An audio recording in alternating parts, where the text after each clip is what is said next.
Olá, tudo bem? Bem-vindo ao canal Viver de Renda. Se inscreva no canal, deixe o seu like, compartilhe com os amigos. Nos siga também no Instagram, o Viver de Renda Canal. Meu nome é Clóvis Faleiro, sou formado em administração de empresas, consultor na área empresarial, tendo construído minha carreira enquanto consultor, prestando serviços para grandes empresas no Brasil e no exterior, elaborando projetos, fazendo trabalhos de planejamento estratégico, estudos de viabilidade, implantação de projetos na área de educação, de agronegócios. E desde 2006 eu comecei a investir na Bolsa de Valores. Portanto, são 14 anos, estou indo para o 15º ano já, acumulando experiências. Então, esse canal Viver de Renda eu criei com esse objetivo de compartilhar as minhas experiências com outras pessoas, contando as minhas histórias, os meus erros, os meus acertos. Aqui no canal, por exemplo, eu já contei como eu quebrei na Bolsa em janeiro de 2008, então tem uma trilogia aí, são 3 vídeos contando essa história. Depois eu contei também numa outra série como eu me recuperei e cheguei ao final de 2011 ao meu primeiro R$ 1 milhão. Então eu mostro assim o lado positivo e o lado negativo das minhas histórias, das minhas experiências, embora eu deixe sempre muito claro para vocês que eu sempre utilizei os erros, os dissabores, como alavancas, como lições, como momentos especiais de aprendizado que muito me ajudaram a continuar, a prosseguir, a não errar mais, porque eu entendi o que eu fiz de errado, isso é importante, você percebeu o que foi que você fez de errado e a partir daí começar a virar o jogo, virar a mesa e começar a acertar. Então isso que é importante e que eu deixo de mensagem para vocês.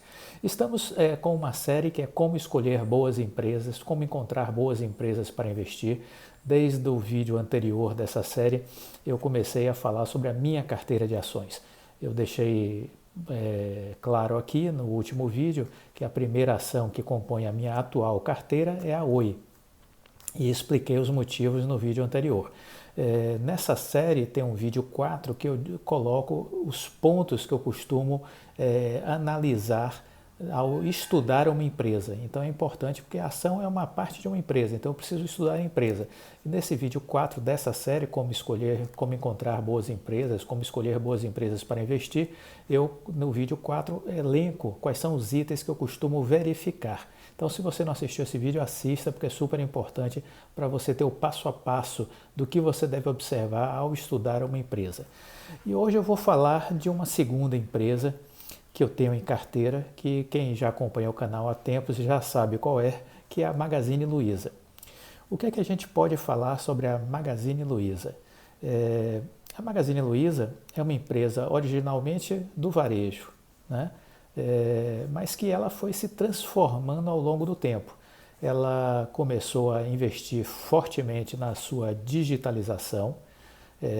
Essa foi uma decisão estratégica da empresa, tornar a empresa digital. A partir daí o e-commerce ganhou um ritmo acentuado na composição da sua estrutura de negócios e hoje ela já possui essa área de e-commerce consolidada. A partir daí ela também foi desenvolvendo um marketplace, que é um dos maiores marketplaces do país, né? E fora isso ela começou a organizar toda uma rede nesse marketplace de pequenas empresas, médias empresas, assegurando uma maior capacidade de logística, uma capacidade de operação, de ajustes de estoques, e fazendo uma boa estruturação desse ambiente de negócios. Agora, o que é que a gente precisa entender sobre a Magazine Luiza?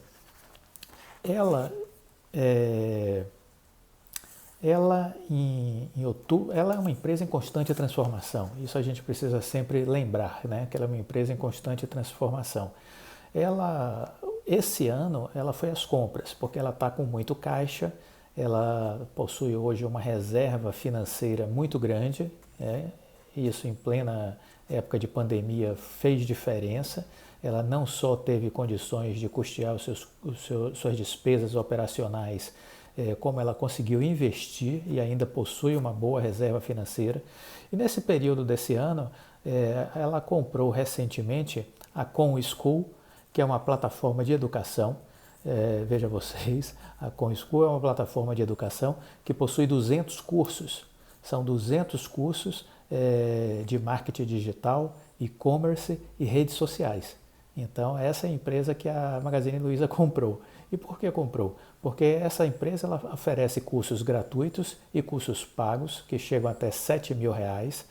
E esses cursos, com essa empresa, ela está direcionando um esforço para oferecer treinamento aos inscritos no seu marketplace.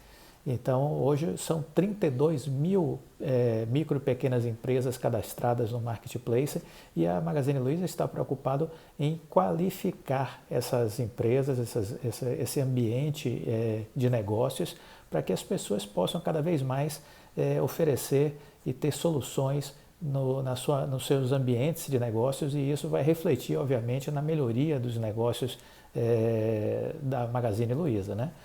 Esse ano, além disso, ela comprou as startups Aikifome, a startup Hub Sales, a Stock, que é uma empresa de soluções e inovações de tecnologia para o varejo, e ainda comprou o site da Canaltech, que é um site voltado para a tecnologia. Então veja que o DNA da Magazine Luiza, que nós estamos analisando, é um DNA que tem a tecnologia como centro de sua estratégia, a inovação tecnológica, a digitalização, o universo digital faz parte do centro da estratégia da Magazine Luiza. E por que isso? O filho da Luiza Helena Trajano, o Frederico Trajano, ele é uma pessoa jovem, ele foi colocado na presidência, sucedendo a mãe, e ele é uma pessoa que antes de assumir esse compromisso com a Magazine Luiza, ele esteve visitando a China e conhecendo as inovações, tudo que tinha de tecnologia, tudo que tinha de inovação, de conceitos modernos para o varejo, tudo isso ele foi beber esse conhecimento durante um período que ele ficou na China. E ele volta trazendo toda essa expertise e ele constantemente está antenado para isso, porque no fundo, se você for olhar o que está acontecendo com a Magazine Luiza do ponto de vista de transformação da empresa, você começa a perceber claramente que ela tem referências. As referências da Magazine, ao meu ver, né, as referências são as empresas Alibaba na China e a Amazon nos Estados Unidos. Essas são as referências para mim do que a Magazine Luiza está se transformando. Ela vai ser uma empresa que vai vender de tudo, entendeu? E que sua grande plataforma de venda vai ser a internet. Então é dessa forma que eu enxergo a Magazine Luiza. Então, dito isso, é importante a gente entender o seguinte, que essa era uma empresa que às vezes eu ouço alguns analistas dizer a Magazine Luiza está cara, a Magazine Luiza já subiu demais, entendeu? Escuto alguns analistas dizendo isso com uma certa regularidade. Mas o que a gente não percebe, o que acho que a grande maioria das pessoas não percebem, é que essa empresa é uma empresa em transformação. Então ela foi uma empresa de varejo. Eu já não enxergo mais ela como empresa de varejo, do ponto de vista clássico, né, de lojas físicas. Ela se transformou numa empresa digital que possui lojas físicas, entendeu? Ela hoje, o seu principal negócio já é o digital, não é as lojas físicas. Então, a loja física virou complementar ao universo digital da Magazine Luiza. Então, ela hoje já tem uma força muito forte, muito preponderante no seu e-commerce. Além disso, ela desenvolveu esse marketplace, que é um dos maiores do país, 32 mil empresas cadastradas dentro desse guarda-chuva da Magazine Luiza, vendendo de tudo que a gente possa imaginar. Além disso, vale lembrar que esse ecossistema, a própria Magazine Luiza vem financiando os micro e pequenos empreendedores, entendeu? Sobretudo nessa pandemia, quem socorreu com linha de crédito essas empresas foi a Magazine Luiza, não foram os bancos. Então a Magazine Luiza já tem um braço aí financeiro ajudando no fomento e no desenvolvimento do seu ambiente de negócios de associados, que é o marketplace.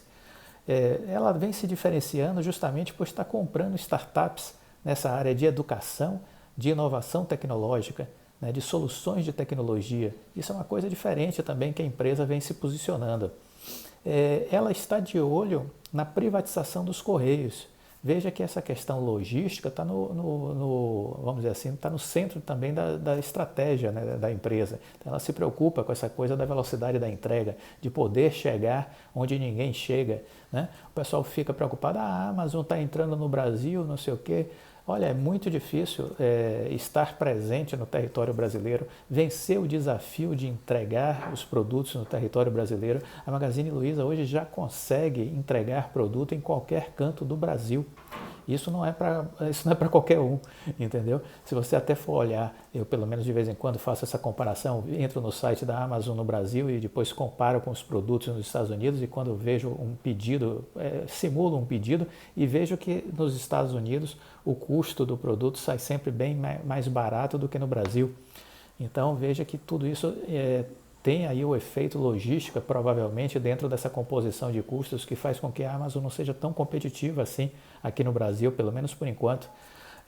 Eu diria talvez que hoje a empresa que mais poderia se aproximar de uma competição de empresa estrangeira, né, seria o Mercado Livre, a empresa argentina Mercado Livre, que tem investido no seu crescimento aqui no Brasil. Portanto, é uma empresa, a Magazine Luiza, que está de olho, né, nessa possível privatização dos Correios. Por quê? Porque ela quer agregar, ter uma malha de distribuição cada vez mais consolidada para a logística dos seus produtos, e ao mesmo tempo ela passa a ser uma prestadora de serviço para quem também quiser fazer distribuição de produtos. Então ela também passa a ganhar com isso, né?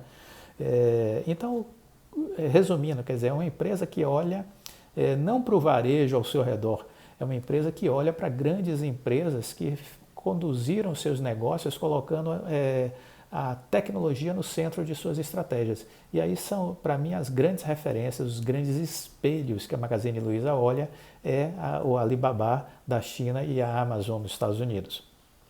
É importante entender que quando um papel desse cai, se a empresa é tão fantástica, tão maravilhosa e está sempre nos surpreendendo, toda queda é uma oportunidade, entendeu? Então, esse ano, por exemplo, eu já contei essa história, a ação no início do ano estava em R$ 64, R$ 67, quando veio a pandemia em março ela desabou e foi para 30.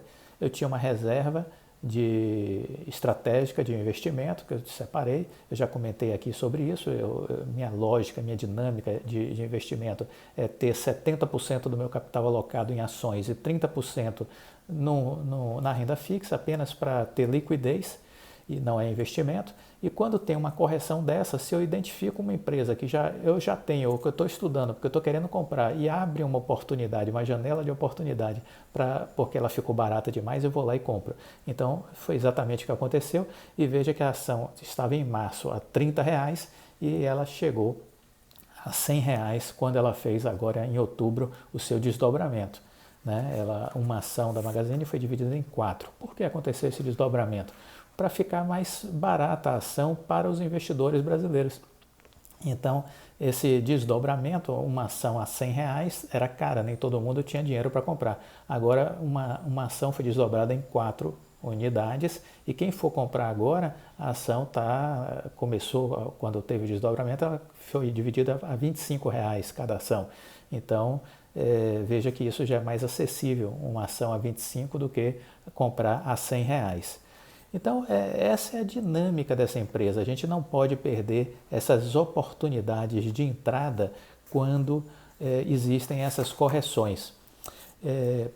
Porque aí eu quero resgatar uma pessoa que eu acho que é a grande escola, é o grande mestre de todo mundo que quiser investir. É o Warren Buffett. E o que é que ele diz?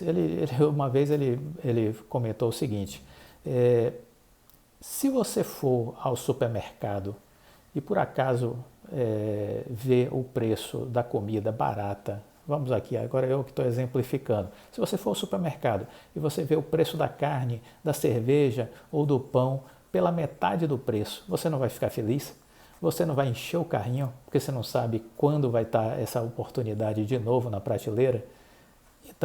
Então você já tem a lógica do que precisa ser feito no mercado de ações. Falta apenas ter a coragem de fazer isso, ter a convicção de que precisa fazer isso. entendeu? Porque às vezes quando as ações caem, todo mundo fica em pânico, todo mundo fica com medo e não compra ação, né? Só quer comprar ação quando ela está subindo. E na verdade é o contrário, você compra ação quando ela cai. E quando ela está subindo, você fica prudente, você fica observando para ver se vale a pena continuar comprando ou não, entendeu? Agora, na hora que ela despenca, se é uma boa empresa, abriu-se uma janela de oportunidade, então você vai lá e compra. Então, se tiver muito barato, não tenha dúvida, a empresa é boa, a empresa continua entregando bons resultados, então é hora de comprar, não tenha dúvida disso. Para isso você precisa ter uma reserva, aquela história dos 70-30 que eu falei, que é a minha estratégia. Em 1998, na conferência da Berkshire Hathaway, a empresa do Warren Buffett, ele disse o seguinte: a melhor coisa a se fazer é comprar uma ação que você nunca vai querer vender. A melhor coisa a se fazer é comprar uma ação que você nunca vai querer vender. É isso que temos que fazer. Isso que o Warren Buffett falou, eu custei a entender e aceitar isso como uma verdade.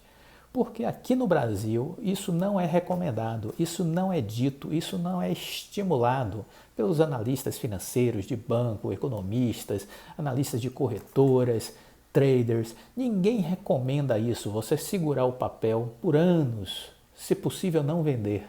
Ninguém defende isso no Brasil. E aí dizem, não, Warren Buffett está caduco, Warren Buffett tem uma realidade que não é a brasileira. Olha, isso eu ouvi a minha vida inteira. E custei a acreditar que o Warren Buffett estava certo e que os brasileiros que trabalham com a área financeira estavam errados. Afinal de contas, a maioria dizia o contrário. Então, eu levei tempo para entender isso.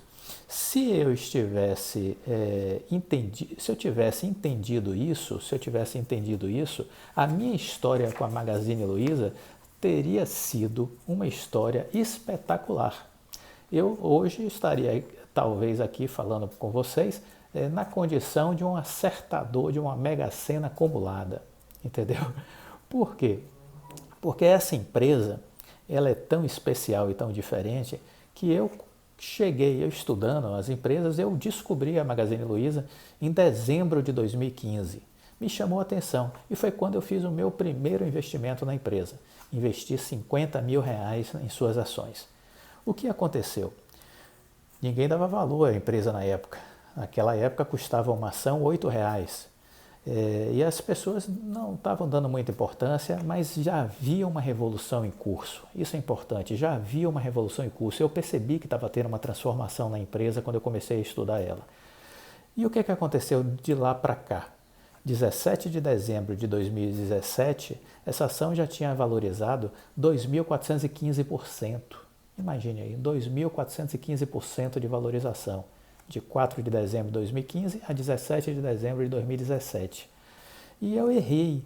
Errei por quê? Porque eu segui a multidão que recomenda coisas que eu achava que eram certas e que o Warren Buffett estava errado. Entendeu? E aí o que foi que eu fiz? Eu fui vendendo ações da Magazine Luiza. Olha, já subiu, já atingiu o objetivo, 100% de valorização, 200% de valorização, 300%, mais do que isso é ser ganancioso. E eu fui vendendo as ações. Aí depois percebia que valia a pena e comprava de novo, vendia, comprava, vendia. Fiquei nessa brincadeira de comprar e vender e perdi o time da valorização do longo prazo da empresa. Se eu tivesse seguido o Warren Buffett, eu tinha acertado um prêmio da Mega Sena acumulada. Então, minha conclusão hoje é que se lixem os analistas financeiros, que se lixem os analistas técnicos. O Warren Buffett tem razão, sim, ele tem razão. Se você comprar uma empresa boa, com grande potencial e segurar ela durante muito tempo, essa empresa pode subir 30 mil por cento, 40 mil por cento, 60 mil por cento. Você acredita nisso? Acredite, porque a Magazine Luiza valorizou ao longo desses anos 74 mil por cento. 74 mil por cento foi a valorização da Magazine Luiza de 2015 para cá. Simples dessa forma. Essa empresa ela agrupou as suas ações em 9 de setembro de 2015, 8 ações foram unificadas e gerou uma ação nova. Depois disso, ela desdobrou em 16 de agosto de 2017, uma ação foi desdobrada em 8 para baratear o preço. Depois disso, em 11 de julho de 2019, ela desdobrou de novo, uma ação foi desdobrada em 8 ações para baratear o preço. E agora, em 16 de outubro de 2020, ela desdobrou de novo as suas ações, uma ação virou 4. Então, após esses desdobramentos todos, né, considerando toda a variação ao longo desses anos de 2015 para cá, cheguei a essa constatação, em contato com a área de relação com os investidores da Magazine Luiza, que a valorização total da empresa neste período foi de 74.000%. Então, o que teria acontecido com aqueles meus 50 mil reais que eu investi se eu não tivesse vendido as ações? Você sabe? Antes que vocês vão fazer as contas, eu respondo para vocês. Teriam se transformado em 37 milhões de reais, os meus 50 mil. Teriam virado 37 milhões de reais. Eu seria um milionário. Estaria completamente feliz com a minha independência financeira assegurada. Então, concluo esse vídeo contando sobre a minha segunda empresa, que agora eu não vendo mais, que ela vai me acompanhar pelos próximos 5, 7 anos, sem medo de ser feliz e acreditando que ela continuará a performar ao longo do tempo e que poderá sim ser um grande case de sucesso da minha vida financeira, da minha vida como investidor. Se gostou do vídeo, deixe o seu like, compartilhe com os amigos e até a próxima.